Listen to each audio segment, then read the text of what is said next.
शुभम शुभम कुरु नमः शिवाय।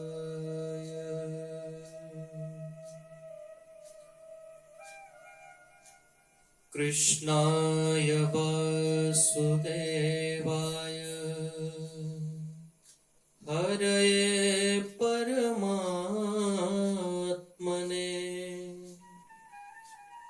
प्रणतः क्लेशनाशाय गोविंदाय नमो नमः। नमस्कार, सादर जय श्री कृष्ण। स्वागत है आप सभी का एक बार पुनः हमारे कार्यक्रम भागवत कथा। भगवान की विशेष कृपा और उनकी करुणा से विगत कई सत्रों से कई एपिसोड हमने पिछले श्रवण किए, तो निश्चित ही भगवान की कृपा से ही यह सब संभव है। पिछले सत्र में हमने श्रवण किया था कि परीक्षित जो हैं, जो श्रीमद् भागवत जन जन तक पहुंचाने का श्रेय जिनको जाता है, क्योंकि यदि परीक्षित ने श्रवण न की होती कथा, यदि परीक्षित के सामने कथा श्रवण करने की परिस्थिति उपस्थित न हुई होती, तो आज की जो कथा जन जन तक पहुंची है, हर जन सामान्य के मध्य में पहुंची है, सबसे लोकप्रिय जो भागवत की कथा आज हुई है, जितनी भी कथाएं हैं उन सब में सबसे लोकप्रिय, सबसे अधिक प्रचलित और प्रसिद्धि से विभूषित जो कथा है वो भागवत की कथा है। एक बच्चा जन साधारण, एक बहुत विद्वान और एक बहुत ही जो मानो जंगलों में रह करके जो जीवन जीता हो, इस तरह का व्यक्ति भी भागवत के बारे में जानता है। उसने सुना है कि भागवत भी कोई कथा होती है। तो बड़े से बड़े व्यक्तित्व से लेकर के छोटे से छोटे जो एक निम्न कार्य करने वाला है, जो बहुत नीचे स्तर का, जिसे अपने कार्य जो केवल अपने कार्य के बारे में जानता है, जो नहीं जानता कि धर्म क्या होता है, या उस विषय से जो बिल्कुल बचा हुआ है, उस विषय से जो बिल्कुल दूर है, जो केवल अपने कार्यों में ही लगा हुआ है, उस व्यक्ति तक भी भागवत की कथा पहुंची है। और व्यास जी का यही लक्ष्य था, इसको सार्वभौम बनाना था, इसको व्यापक बनाना था। तो आज हम जन साधारण तक जो भागवत की कथा पहुंची और जन साधारण का ये विषय बनी, तो उसमें सबसे अधिक श्रेय जो है वो परीक्षित को जाता है, क्योंकि यदि परीक्षित ऐसी स्थिति में उपस्थित न होते तो आज की कथा जन सामान्य तक पहुंचती नहीं, ये केवल विद्वानों के विषय बनकर रह जाती।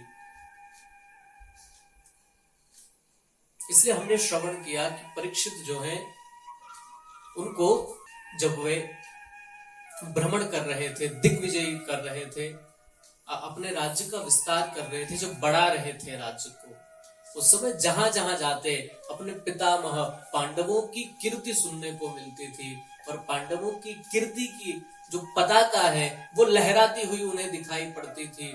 और उस पताका में जो दंड के रूप में, कृपा के रूप में, वही झंडा कब लहराता है? जब उसके नीचे डंडा होता है। तो पांडवों की जो कीर्ति पताका है ना, वो किस डंडे पर लहरा रही है?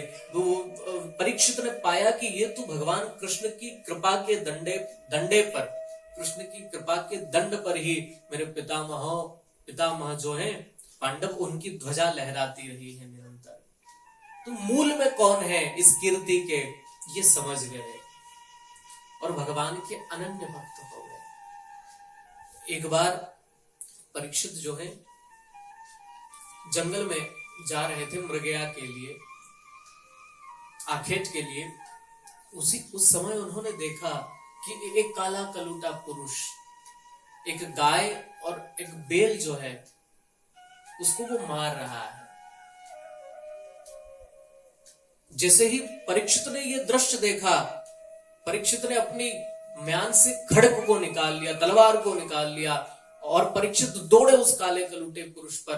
परीक्षित कहते हैं, अरे जिन भगवान श्री कृष्ण ने इन गायों की रक्षा के लिए जब तक वृंदावन में रहे भगवान, तब तक जिन्होंने गौचारण करके खुद संसार को ये दिखलाया कि गौ सेवा में जो आनंद है, गौ सेवा से जो जो प्राप्ति आपको हो सकती है वो अन्य कहीं स्थान से नहीं हो सकती।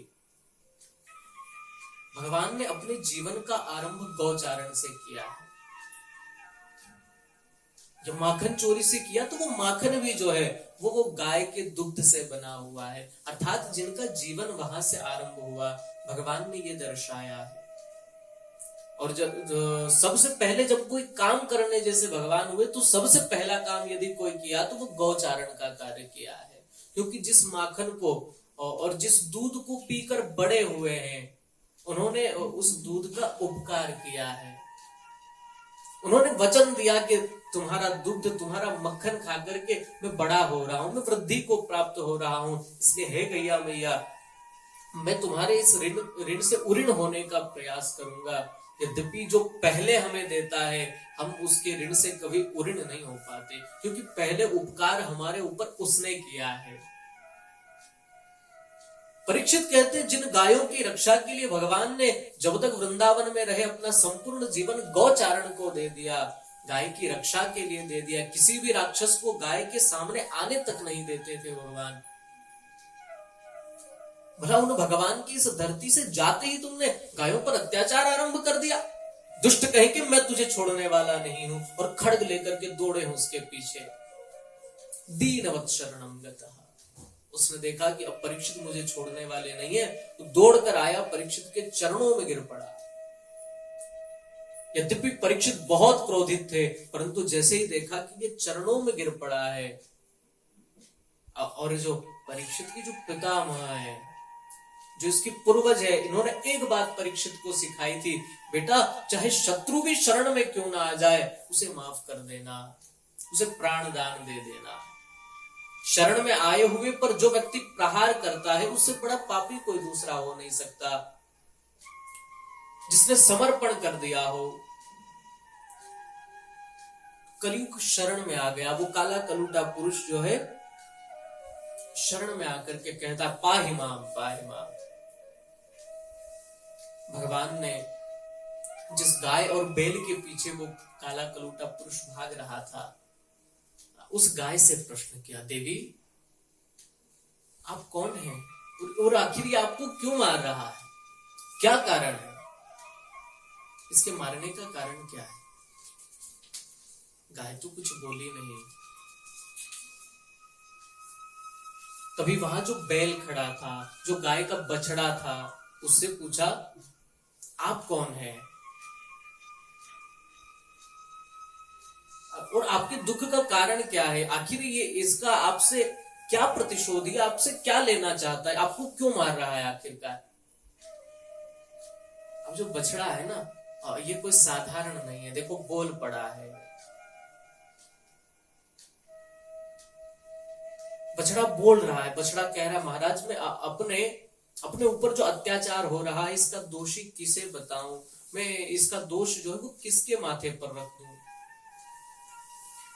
क्योंकि हमारे यहाँ शास्त्र कहता है कर्मणा जायते जंतु कर्मणेव विधीयते, जो जैसा कर्म करता है उसको उसी तरह का फल मिलता है। शायद मेरे कर्म ही ऐसे रहे हों कि आज मुझे इस दुख को झेलना पड़ रहा है। और कुछ विद्वान कहते हैं कि ग्रह नक्षत्र की जो दशा है, उसके कारण व्यक्ति के जीवन में दुख आता है। मैं किसको अपनी इस दशा का दोषी बताऊं, किसको कारण बताऊं। परीक्षित समझ गए ये कोई साधारण बैल नहीं है। परीक्षित कहने लगे, महाराज मैं जान गया हूं आप कौन हैं, आप साक्षात धर्म हैं, और ये जो गाय है ये साक्षात धरणी है, ये धरती है। क्योंकि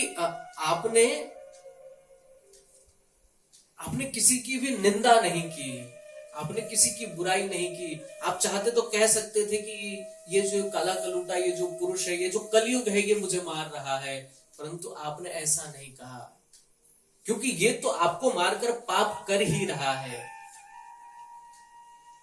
पर जो पाप करता है, उसके पाप की जितनी ज्यादा चर्चा जो करता है, उस पाप का वर्णन करता है, उसका विस्तार करता है, वो भी पाप का भागी बनता है, उसे भी पाप लगता है। इसलिए आपने जो है इसके दोषों का वर्णन नहीं किया, इसकी निंदा नहीं की, अपने दोष का कारण, अपनी इस दशा का कारण किसी को नहीं बताया।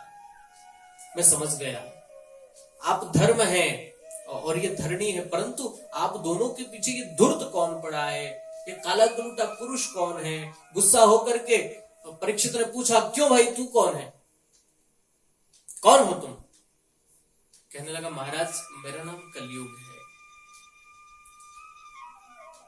कलयुग और मेरे राज्य में, भाग जाओ यहां से। महाराज क्षमा करना, जाऊं तो जाऊं कहां, क्योंकि पूरी पृथ्वी के तो एक छत्र सम्राट हैं आप, जहां जाता हूं वहां आप खड़ग लिए मुझे दिखाई पड़ते हैं, जाऊं तो जाऊं कहां। कृपा करके आप ही कुछ स्थान दे दीजिए जहां पर मैं रह जाऊं। परीक्षित ने कहा ठीक है। तो परीक्षित ने उसको, उस कलयुग को 4 स्थान दिए।